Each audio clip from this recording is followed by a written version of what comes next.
Hey there, fellow investors. Today, we're diving into a topic that's crucial for anyone looking to build a solid portfolio. The questions you should ask before buying any stock.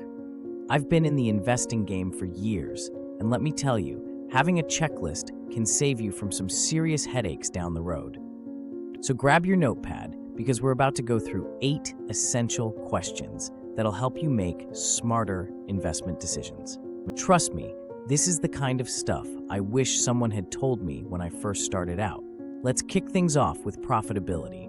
It's the bread and butter of any successful company. When I'm eyeing a potential investment, the first thing I do is check if the company is making money.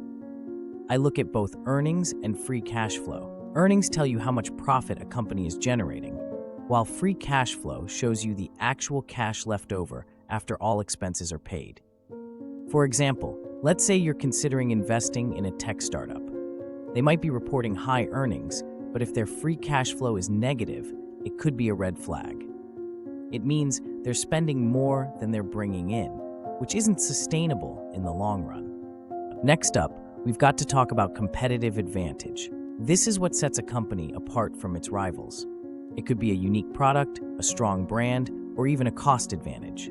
Think about Apple and its ecosystem of products, or Amazon's massive distribution network. These are competitive advantages that help these companies stay ahead of the pack. When I'm researching a stock, I always ask myself, what makes this company special? Why would customers choose them over their competitors? If I can't come up with a solid answer, it might be time to look elsewhere. Now let's get into the nitty-gritty of financials with the debt-to-equity ratio. This tells you how much debt a company has compared to its shareholder equity. It's like checking how much of a house is mortgaged versus how much you own outright. A high debt-to-equity ratio isn't always bad, but it can be risky. Companies with lots of debt might struggle if interest rates rise or if they hit a rough patch.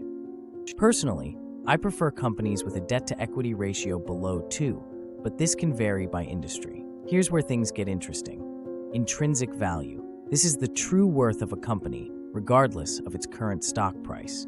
Warren Buffett made a fortune by buying stocks trading below their intrinsic value. It's like finding a designer jacket at a thrift store price. You know it's worth more than what you're paying. Calculating intrinsic value can be complex, but there are simple methods like the discounted cash flow model or comparing price-to-earnings ratios with industry averages. The key is to buy stocks when they're undervalued, giving you a margin of safety. Let's zoom out a bit and look at industry trends. Is the industry growing, stagnating, or declining? For instance, renewable energy is a booming industry right now, while coal is facing challenges. You want to invest in companies that are riding the wave of positive industry trends.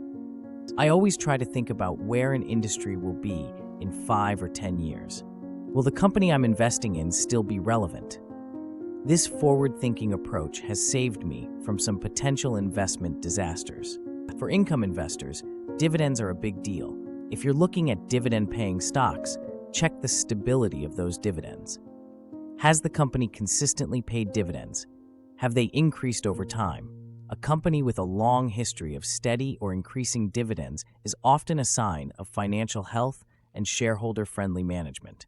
Speaking of management, that's our next crucial question. Is the management team trustworthy and competent? Look at their track record. Have they delivered on past promises? Do they communicate openly with shareholders? I always pay attention to how management handles challenges. It tells you a lot about their character and capabilities.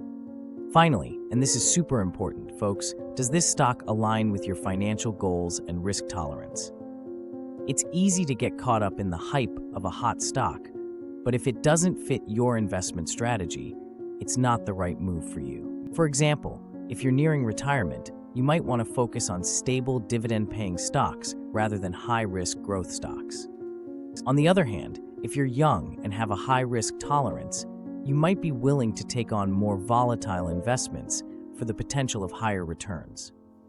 Remember, investing is personal. What works for me might not work for you. That's why it's crucial to have a clear understanding of your own financial goals and risk tolerance before making any investment decisions. All right, folks, that wraps up our deep dive into the 8 questions you should ask before buying any stock.